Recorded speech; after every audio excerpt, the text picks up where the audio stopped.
नमस्कार। आदर्श शिक्षण संस्थान नागौर की ऑनलाइन क्लास में आपका हार्दिक स्वागत एवं अभिनंदन। ऑनलाइन कक्षा के अंदर आज हम प्रश्नावली 1.3 क्वेश्चन नंबर 8 इसका करेंगे। इसके पहले हमने क्वेश्चन 7 तक हमने कर लिया और क्वेश्चन 7 मैंने गृह कार्य में भी आपको दिया था, गृह कार्य में करना था, फिर कॉपी में गृह कार्य दिया था। तो प्रश्न 8 है हमारा आज कि एक सीमेंट कंपनी को सफ़ेद सीमेंट बेचने पर 8 रुपये प्रति बोरी की दर से लाभ होता है और सलेटी सीमेंट बेचने पर 5 रुपये प्रति बोरी की दर से हानि होती है। ये हमारा एक क्वेश्चन है। इसके क्वेश्चन 8 के ए नंबर जो क्वेश्चन दे रखा है, इसका ही क्वेश्चन है, वो हमें अभी हल करना है।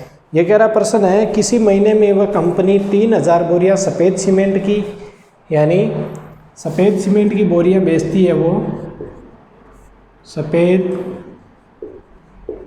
सीमेंट की बोरियां, सफ़ेद सीमेंट की बोरियां बेची बराबर है 3000। सफ़ेद सीमेंट की बोरियां बेचती है वो 3000। अगला है और 5000 बोरियां स्लेटी सीमेंट की बेचती है। स्लेटी सीमेंट की बोरियां बेचती है बराबर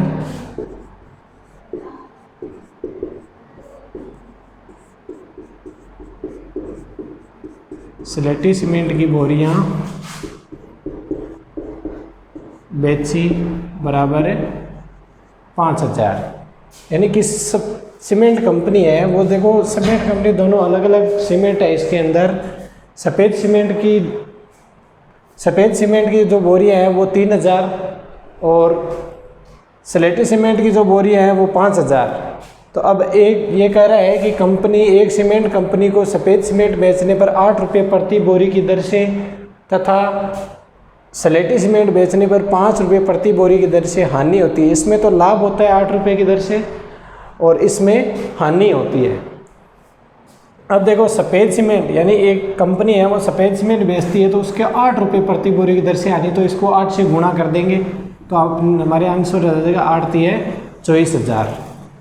यानी वो कुल सफ़ेद सीमेंट है वो 24,000 की सीमेंट बेचती है। ऐसे ही वो स्लेटी सीमेंट है वो है 5000 बोरियां बेचती है।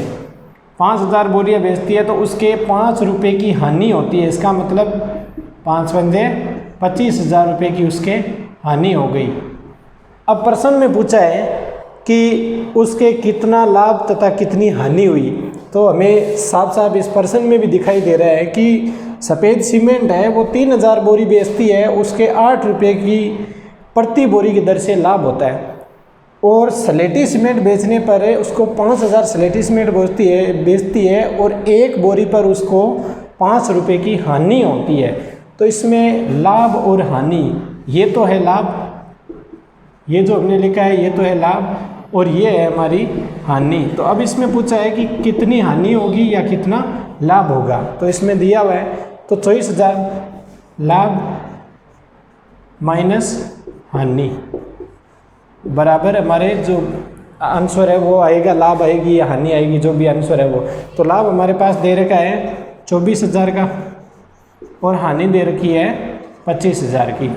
तो हानि 25,000 की हुई है, लाभ 24,000 का है। इसका मतलब हानि ज़्यादा है। तो कितनी ज़्यादा है वो देखेंगे, माइनस के 1000 रुपये की हानि हुई है। कितने रुपये की हानि हुई है?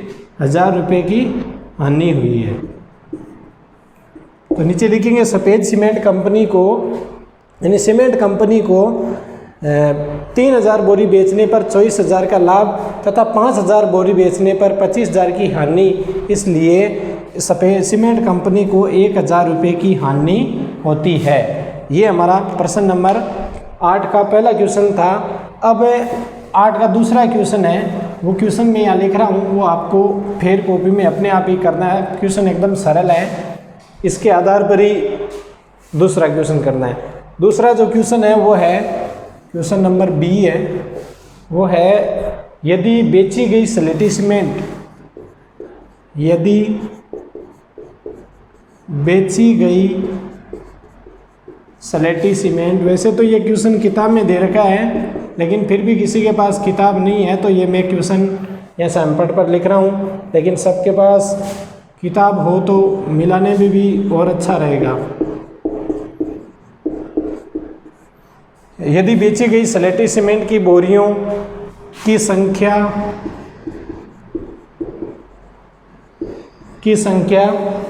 6,400 रुपये है तो कंपनी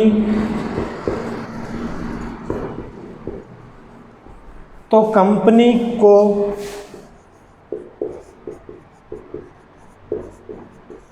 स्लेटी सीमेंट की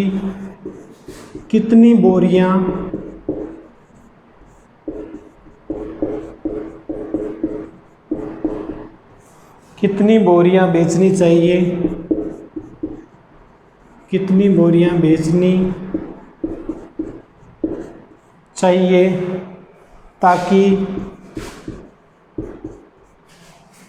ताकि न तो लाभ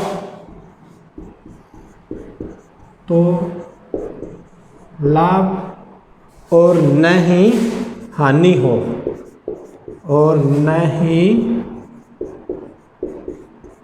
हानि हो, यानी नहीं कंपनी को लाभ होना चाहिए और नहीं कंपनी को हानि होनी चाहिए। प्रश्न है हमारी, यदि बेची गई स्लेटी सीमेंट की बोरियों की संख्या 6,400 है तो कंपनी को स्लेटी सीमेंट की कितनी बोरियां बेचनी चाहिए ताकि न ही लाभ हो और न ही हानि हो। यानी हमारे पास स्लेटी सीमेंट की बोरियां दे रखी है, तो हमें यहाँ पर जो दे रखा है ये स्लेटी सीमेंट की जगह हमें लिखना है सफ़ेद सीमेंट। यानी कंपनी को यदि बेची गई स्लेटी सीमेंट की बोरियों की संख्या 6,400 है तो कंपनी को सफ़ेद सीमेंट, यानी किताब के अंदर यहाँ स्लेटी दे रखा है, हमें स्लेटी की जगह सफ़ेद सीमेंट करना है। यानी सफ़ेद सीमेंट की कितनी बोरियां बेचनी चाहिए ताकि न तो लाभ हो और न ही हानि हो। ये हमारा क्वेश्चन 8 का दूसरा था, ये आपको गृह कार्य में करना है। क्वेश्चन नंबर 9 है हमारा। इस प्रश्नावली 1.3 का लास्ट क्वेश्चन है, क्वेश्चन नंबर 9। वो है, निम्नलिखित को सत्य कथन में परिवर्तित करने के लिए रिक्त स्थान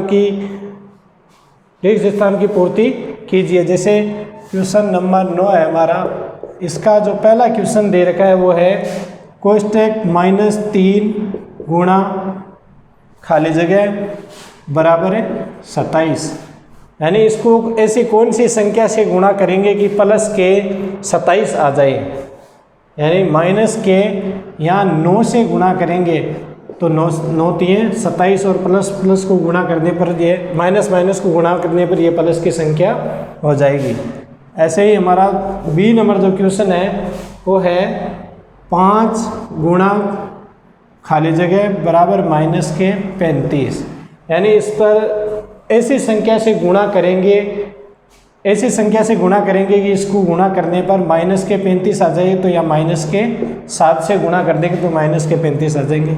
सी नंबर जो क्वेश्चन है, खाली जगह गुणा कोष्टक -8 बराबर माइनस के 56। तो यहाँ पर माइनस के 56 चाहिए हमें, तो यहाँ पर हम सीधा 7 को गुणा करेंगे तो 8 7 56 और माइनस का चिन्ह रहेगा। ऐसे ही डी नंबर जो क्वेश्चन है वो है खाली जगह गुणा माइनस के 12 बराबर 132। यानी इसको गुणा करेंगे तो हमारे 132 आने चाहिए, इसको 11 से गुणा करेंगे वो भी माइनस के 11 से माइनस के 12 से गुणा करने पर 132 आंसर आएंगे। ये हमारा क्वेश्चन नंबर 9 था। प्रश्नावली 1.3 हमारी कंप्लीट हो चुकी है। पूरी प्रश्नावली फेयर कॉपी में मिलाना, रफ कॉपी में मिलाकर फेयर कॉपी में गृह कार्य करना है। धन्यवाद।